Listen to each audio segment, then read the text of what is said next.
Hey, this is future world champion Nathan Wilkinson, and you're listening to The Kings of the Ring.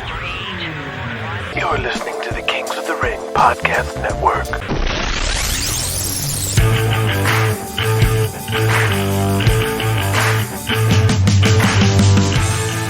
Welcome to the Kings of the Ring.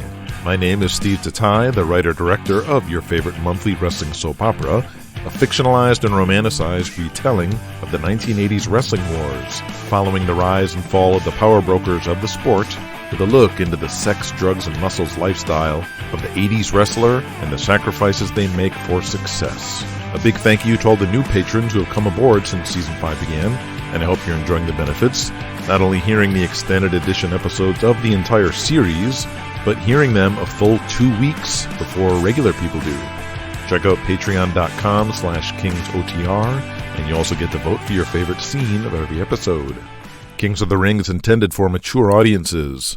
Today's episode will be rated TV-14 for profanity, and that's about it. After last episode's Hawkins Kitty revolting sex scene, we need to cleanse the palate a bit, yeah? Ladies and gentlemen, welcome to the Kings of the Ring. Read it and weep, boys and girls. The beautiful one is the new world heavyweight champion. No one thought I could do this, but I knew if I had the chance, I could prove I was the best in the world, and that's what this is. I beat everybody's hero, Outlaw Jesse James. Oh me, oh my. He prances around in a circle, mocking the outlaw. I rode that bucking bull into the ground. I got on your back, Jesse, wrapped my legs around you, Delvo's face contorts in disgust, and rode you all the way to gold. Woo! And now I'm the champ. You cheated to win. It's a disgrace. Delvo, you better wipe that ugly off your face, you stinking pig-faced moron, and pay respect to the heavyweight champion of the world. You tell him, Miss Kitty. Miss Kitty and Barry Lovelace finish and walk off the set, where the Russians and Prince Abdullah await their turn. Barry bounces off, brimming with confidence. You're up, fellers. And they ignore him with grimaces on their face, all except Dimitri, who stares at Kitty with an odd look that she can't make out. She looks back at him. What's his problem? While Vladimir bumps his shoulder hard into Barry and keeps walking. Hey, what's the big idea? Barry and Kitty make it to the hallway. Gee, you see that? It don't matter. Anyway, Kitty, I've been thinking. Barry takes Kitty by both hands. I'm sorry I've been acting a fool. I'm trying to say I think I overreacted. I trust you. I believe you. Are you being serious right now? I am, Kitty. This year's been crazy. By the grace of God, Jesse made me world champion. And I'm so thankful. And that means you. I'm tired of playing these games, and I want you back. If you want to be back. This world title, it don't mean nothing if you ain't here with me to share it. We're a team. And Barry Lovelace ain't nothing without Miss Kitty. And Jack Porter ain't nothing without Catherine Walker. We are a team. I love you. Oh, Barry, I love you too. You have no idea how much I love you. I know, baby. I'm taking you out of town so we can celebrate. You did it, Barry. No, we did it. He hugs and squeezes her as he has no idea how accurate his words ring true. Kings of the Ring, Episode 45, Fallout. Jesse James, you crossed the Russian Rykoff and pay the price. We bury you in Russian flag, beat you within an inch of your life. And now you, like me, former world champion. Vladimir takes the mic, and you wonder who he's really talking about as he stares into the camera. You don't deserve to be champion. Look in mirror. You are fat. You are disgusting. You are embarrassment to wrestling. And the last man who should be the champion. I should be the... That's why we celebrate that you lose title. Jesse James, you are weak, like America. No more champion. And then come Diamond Danny Gold. You stick your big nose in our business. He didn't do a thing. You went after him. America is filled with people who get in others' business. Just like your President Ronald Reagan in Iran. Easy now. America's filled with weaklings. America's filled with fools. And we will crush you all. all from orders from the Kremlin. All right, fans, you can see the Rykoffs on the 18th at Richmond Coliseum, and we'll be right back. That's a wrap. Vladimir stomps off the set and kicks in the door. Whoa, what's going on? Something I said? Dmitri shakes his head in shame as the prince turns to J. Delvo. No, he thought they were giving belt to him. Oh, well, I'm sure Jesse had his reasons for putting it with Barry. I mean... In the All-South offices in Dallas, Burt Ironside is on the phone with American Midwest Wrestling, Charlie and Nellie Gotch. We have to deal with these threats on two fronts. Julian Cain on one side, Daniel Hawkins on the other. Julian's turning up the heat. That scallywag. Moving all their house shows in the Midwest, in my territories, everywhere. But we're fighting back. We brought in the Outlaws from Japan, and we're meeting them head-to-head everywhere. I've been trying to expand All-South syndication. A long-standing offer to start airing in Boston. Boston? Yeah, we'll see how that goes. Maybe we'll run the dang Boston Garden one day. Fuck Julian. Yeah, that'll show him. But all these dang distractions getting in the way. Burt, you heard from Michael? Oh, why would I be hearing from him? He's been out of New York since Empire Mania. What? Forget about that, Nelly. What's going on with your other kid? We read in the paper that Gabriel was arrested with Denny Wayne, covered in head to toe with drugs. Don't worry, Charlie. I got it under control. Just wrapped up an interview with the local news, clearing shit up. I don't know if the local news is gonna fix that. It's probably the biggest breaking kayfabe of wrestling in years. He was buried in the back next to the butcher ads, but it was in the Milwaukee Journal. And if he was up here, that's probably in every goddamn paper across the country. And more importantly, the South. Really? Well, anyway, it don't matter. I got it, trust me. We're making an angle out of it. An angle? Yeah, they're eating it up, these reporters. Okay, Burt, well, back to Hawkins. Did you see what that motherfucker did? He put the world title on beautiful Barry Lovelace. What? Are you shitting me? Nope. It is one thing to put it on Jesse or other guys, but Barry Lovelace? The hell's going on over there? How am I supposed to draw a house going head-to-head with Empire with a champ coming in as Barry Lovelace? I agree. That Hawkins gone too far. We need to put a stop to this. He's becoming a bigger problem than Julian Cain. Not so fast, Burt. No one is a bigger problem than Julian Cain. Yeah, anyway. Well, we can't just sit here. We got enough problems without magazines comparing Barry Lovelace to Thor Hansen. Let's deal with this now. We agree, Burt. We need to nail this now. We can conference call. Hang on. Daniel Hawkins walks into the SCW offices like Michael Jackson in the Billie Jean video, spinning around, whistling, chewing gum, and strutting. The secretary gives a puzzled look before telling him that Charlie Gotch and Burt Ironside are on the line. When you would know that, He steps into his office and sits behind his desk. Hello, Chuck and Ernie. Ernie just called me. Ernie? What was that, mate? Sorry, boys, just joking. What can I do you for? Beautiful Barry Lovelace, the new world champion. What in the hell is going on over there, Daniel? Has Jesse lost his damn mind? This is unacceptable. You were already in thin ice, boy, but now you're proving unfit to hold that belt. As president of the World Wrestling Alliance, I am demanding that you and Jesse drop that title to a challenger of our choosing. Are you guys done with your lecture? Well, yes, and will you comply? My answer is no, and fuck you. What? How dare you? You listen here, boy. No, you two listen. I'm the fucking boss around here, not Jesse James, and not you two or Crenshaw. And if you don't watch it, I might just take over the entire World Wrestling Alliance. I never... Get with it, boys. I run this house, I run the champion, and therefore, I run the Alliance. I own 1, 2, 3 territories, which means it's mine. So instead of sweating who I put the belt on, you should be more worried about your own kids getting arrested with Denny Wayne. How do you know about that? It was in Solid Observer. Oh, shit. It was there, too. He telling you? And Charlie, you're the one getting hammered left and right with Empire shows. It doesn't change that we should have the belt back. No way. If anyone is unfit in this alliance, it's you two. Don't call me again. Daniel hangs up the phone and smiles confidently. Who's the boss now? It's me, 'cause I'm a bad mother. Ooh, shut your mouth.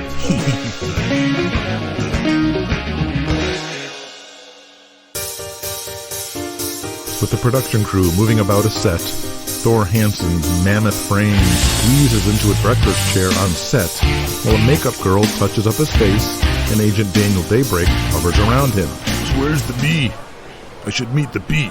I beg your pardon? The bee, the fucking Honey Nut Cheerios bee. I'm a little nervous about this. I'd like to go over our lines. Haha. You're serious? What? Thor, it's a cartoon. What's a cartoon? The bed. It's not real. They edit the cartoon in later. It's a commercial. Or just shouting, yeah. Oh, I knew that. I meant something. So when does Predator start? It's coming up, but don't worry. Okay, the deal's done then. So how much they paying me? I'm still working on that. They said they want to bring you in first. To audition? Yes. Can you believe it? I told them, do you remember what Rambo did? Thor brought in millions of wrestling fans into those theaters that didn't give a shit about Sylvester Stallone. He doesn't have to fucking audition. Really? I don't mind going in. Is it with Arnold? Hell no. No, it wouldn't. Thor, fuck it. It's just a move. It's just part of negotiation. That's all they're doing. And I'm not biting on it. You sure? Yes, Thor. You're a rising superstar. The final pay is to Predator. Schwarzenegger knows that. And they all love you. Joel Silver is just making you jump through hoops as a power play. It's not gonna work. Not with Daniel Daybreak on your side. Well, I really want this part. And you'll get it. You're perfect for it. Well, let me know as soon as you know, and I'll tell Buddy and Louie to make sure my schedule's free. Maybe let them know I can audition. Sure thing, babe. Now let's get this commercial done. This is Honey Nut Cheerios, baby. And that's big time. And who got it for you? Daniel Daybreak. Yeah. Vance Armstrong is waiting on the curb outside the Bonaventure Hotel in Los Angeles and steps into a limo wearing a giant red suit with purple tie and the sleeves cut off. The limo pulls up in front of him, where inside is Julian Cain. I know I didn't tell you much other than to fly down here from Calgary and to wear that suit. We're going to the Man Chinese Theater on Hollywood Boulevard for the movie premiere of Cobra. Vance's eyes get wide. Really? I've never been to one of those. That's for the stars. Soon enough, you will be the star. Thanks, Julian. Sylvester Stallone personally invited me and Thor Hansen, but I thought I'd swerve everybody and bring you instead. But there's the premiere and the MTV after party. We'll see if you can turn a few heads. Give them something to talk about. Vance nods. And by the way, don't talk tonight. Act like you don't even speak English. What? I'm thinking about debuting you in the ring as a Russian or an American hero, but I haven't decided yet. Whatever you say, boss. As promised, Julian indeed shows him off. They walk the red carpet where photographers don't recognize or even care about Julian Cain, assuming he's a studio exec or movie producer. But Vance Armstrong definitely draws attention. Without even knowing who he was, they took his picture anyway. It was such a success, Julian wasn't even offended when they told him to move away from Vance for their shots. Later that night at the big MTV party, Julian Cain stands beside the towering Vance Armstrong, who wears Oakley Blade sunglasses and stands stoically, perfectly masking his nerves, being around all these people who he's only seen on movie sets while he was doing stunts. It's very uncomfortable being on this side of the velvet rope. Hey, you, Julian. Sly, good to see you again, my friend. I was expecting Thor Hansen, but looks like you did one better. Who is this guy? He looks up at the 6'5" superhero. Vance is nervous and gladly remembers his role as a mute for this evening. This is Vance Armstrong. My latest discovery, he's gonna take the world by storm. You ain't kidding, Julian. I've been hearing people talking about you two all night. You're stealing my thunder. You're still the star. Maybe you can take him on in the ring. I think one match was enough at Empire Mania. Consider me retired. So what'd you guys think of the movie? It was good. Scary even. And you look cool. Believe it or not, this was originally Beverly Hills Cop. They brought me in and was going to be more serious and action-oriented, but the studio went another direction with the camera. But I took my ideas and made it into Cobra. It's going to be a monster hit, Sly. I know it. Top Gun isn't going to last. You'll blow them out of the water in no time. Hey, things going okay with Daniel Daybreak and Thor? Yes, of course. All right, good.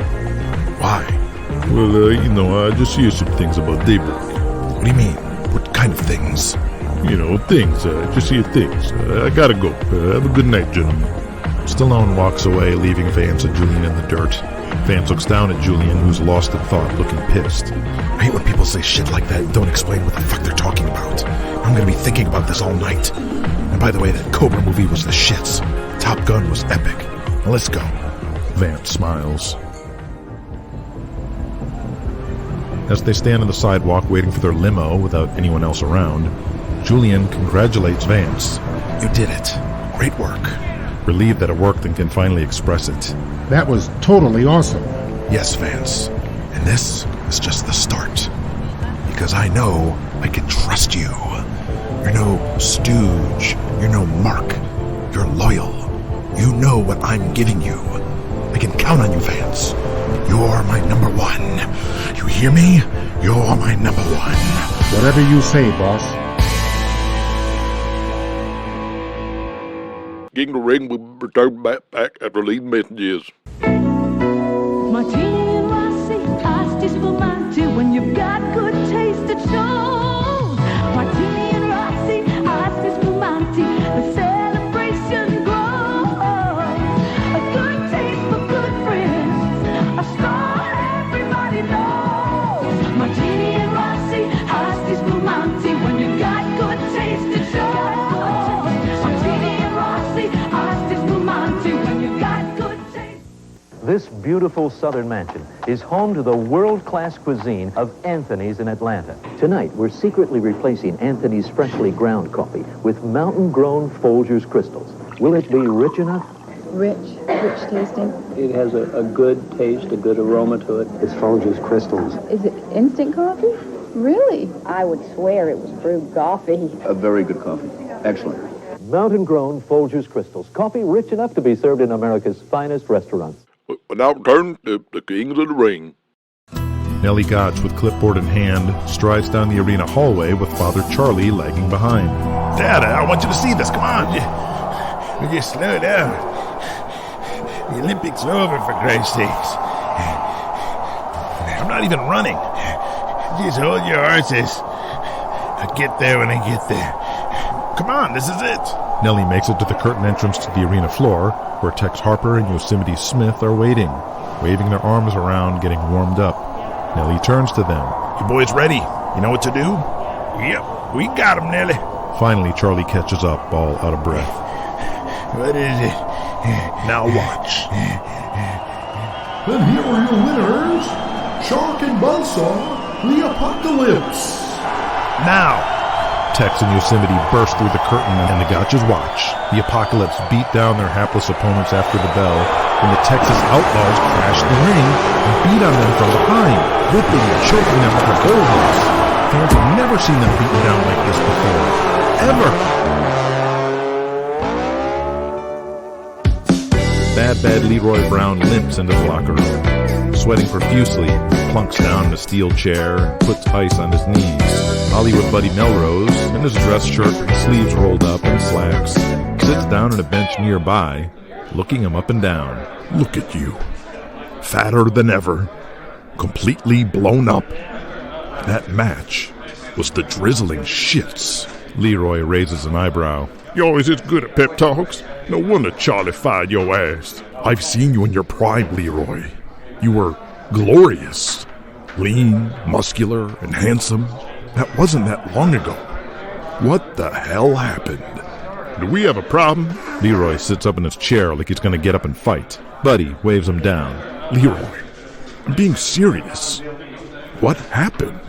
Leroy takes a moment to figure out if Buddy is being for real or not. Well, if I had to put it on one thing, it's my knee.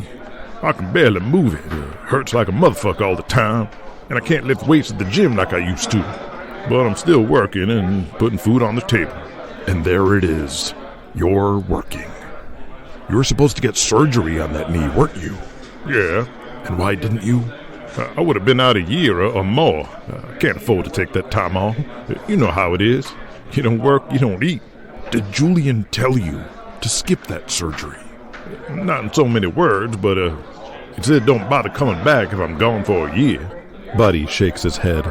You know that wouldn't happen in the NFL, the NBA, even NHL or baseball, right? I don't know. I only know this. It wouldn't because they have a union. A sports union protects the rights of the athlete. To threaten your job if you get surgery? It's not right. You know that isn't right.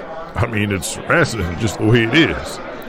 They have us so beaten down, we accept anything, don't we? No, Leroy, it isn't right. I'm in the Screen Actors Guild, and they can't do that either. It's what the unions are for. I don't know unions. I only know my old man was in one at the factory, but I don't know nothing about sports. Buddy leans in and talks quieter. Yes, and all major sports leagues have a union, except wrestling. What would you think if wrestling had a union? Are we getting one? We can, if we fight and stand together. But what if I get fired for wanting this? If we stand together, they can't fire everyone. It's how all the other sports did it. It works. Leroy thinks and nods his head. I've been observing a lot of things, how Julian has been operating, including payoffs and a lot more than just your surgery situation. The boys are definitely getting the shaft with this. Give me a little time. But if this goes down, can I count on you? The boys will follow you, Leroy. They idolize you. As long as I keep my job, then yeah. You'll keep it, and it'll be better than ever. At the Civic Center in Greenville, North Carolina, Prince Abdullah is at ringside being interviewed by Jay Delvo. You're here to introduce the Rykoffs or their match, but you need to answer for last week. Answer for what? For what you and the Rykoffs did to Diamond Donnie Gold. He was here to talk about his fan mail and his future, and... Who cares? Nobody cares about Donnie Gold. And you attacked him unprovoked. It was despicable. The guy could barely walk. Look at me. Look at me, Delvo. And look in my eyes and understand this. Donnie Gold was in the wrong place at the wrong time. It's not our fault. Not your fault. Give me a break. And if Donnie know what's good for him, he will go back to his mansion and stay away from professional wrestling. He cannot handle being with real Russian men like Vladimir Rykoff or like Dmitry Rykoff. He cannot. Diamond Donnie Gold walks out in his suit and without his cane, but still a noticeable limp. He gets right in Abdullah's face, pointing his finger. I'm sick and tired of you running your mouth that far. Vladimir Rykoff don't mean nothing to me. You don't mean nothing to me. This is America. We want to go with good-looking women, we go out with good-looking women. We want to wear blue jeans, well, we wear blue jeans. Love it or leave it, pal. I run you now, Donnie Gold. You stay out of business at Rykoff, or we put you right back into hospital. Last week was tiny warning. What are you gonna do about it, pal? I'm follow the champion, Donnie Gold. Let me tell you something, brother. I couldn't even walk 2 months ago, but I can take you. The prince slaps Donnie. Donnie slaps Abdullah back, and they start brawling when Vladimir and Dmitry Rykoff run to ringside and pound on Donnie. All right, I'm back, fans. The Russians and Abdullah have pushed Donnie Gold into the ring, and they're putting the boots to him. Now Dmitry and Abdullah holding him up, and there's the Russian signal. Come on, that's enough. concussions. Oh no, they're picking him up again. But this time Vladimir is wrapping that chain around his arm. He's going to hit him with another single. Oh no, please don't. Danny can barely stand. Oh God. It's Jesse James with a baseball bat. And the Russians clear the ring. Vladimir staring back in. Abdullah having to hold him back. He's a monster. He doesn't even care he has a bat. Jesse James is standing above Donnie, protecting him. I can't believe my eyes. After all these years, Jesse James is saving Diamond Donnie Gold. This plane crash has changed everything.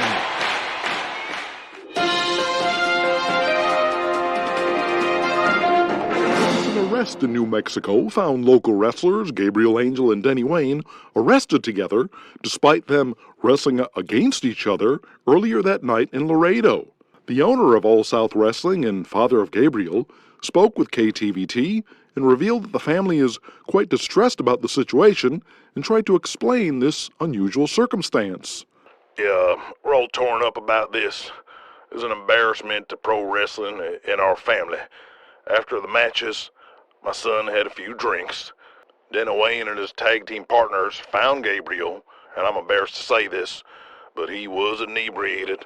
They jumped him in the parking lot, unable to defend himself from all the drinks they'd had, threw him in their car, and drove him across the Texas border. And thank God above, the police pulled him over, as they may have saved Gabriel's life. Now, we will be fighting these charges as Gabriel is innocent. He does not use drugs, and investigations will no doubt discover these were Denny Wayne's drugs and not Gabe's. Now, we have prayed on this and decided as a family to not press kidnapping charges against Denny Wayne, and we will settle this Texas style in the ring. But Denny Wayne will not get away with this. Wow, that's quite a story.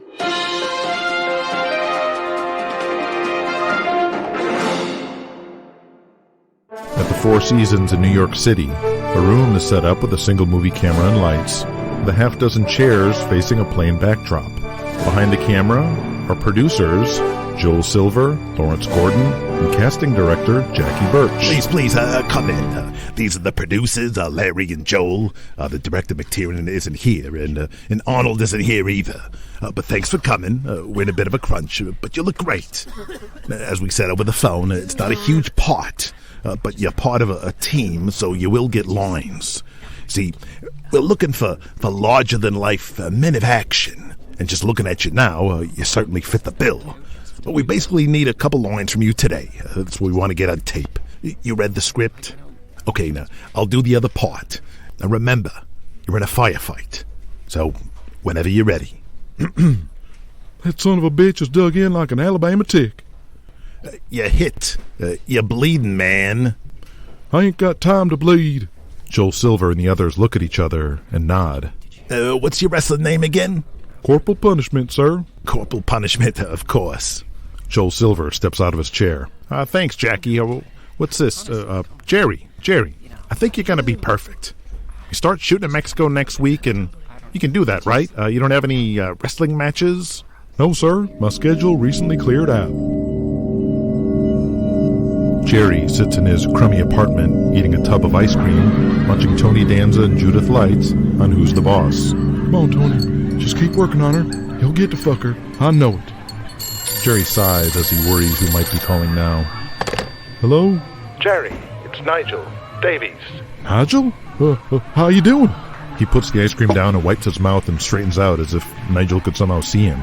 I'm fine.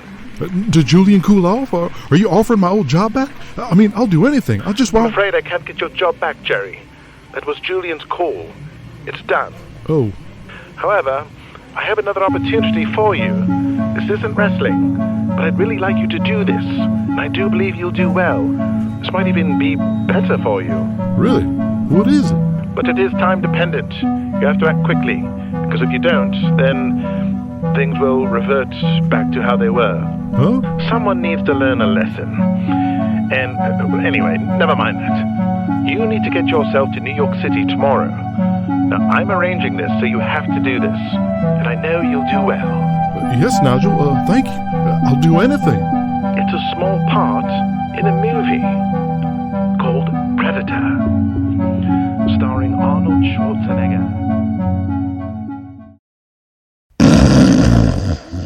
Burt Ironside snores away like a chainsaw in the night, quite content on how he handled the Gabriel Denny situation on the news. Whoa.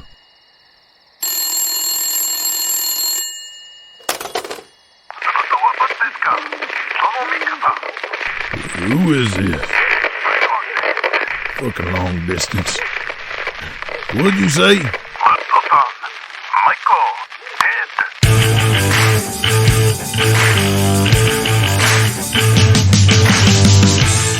If you heard Criss Stanley and Peyton Thomas talking about Highlander and Peyton explaining to Criss why he's going along with Burt's story, then you're listening to the extended edition of The Kings of the Ring, available exclusively on Patreon. If you did not hear this scene, you're listening to the worldwide theatrical edition, and we invite you to become a patron, where you will hear the extended version of Season 5 and the entire back catalog. Please visit patreon.com/kingsotr. Please visit patreon.com/kingsotr for all the other benefits. Thanks again to our guest voices, again featuring the legendary Laney Poffo as Vance Armstrong in this episode, and thanks to the Monosports Media production and editing team, and of course, you the listeners.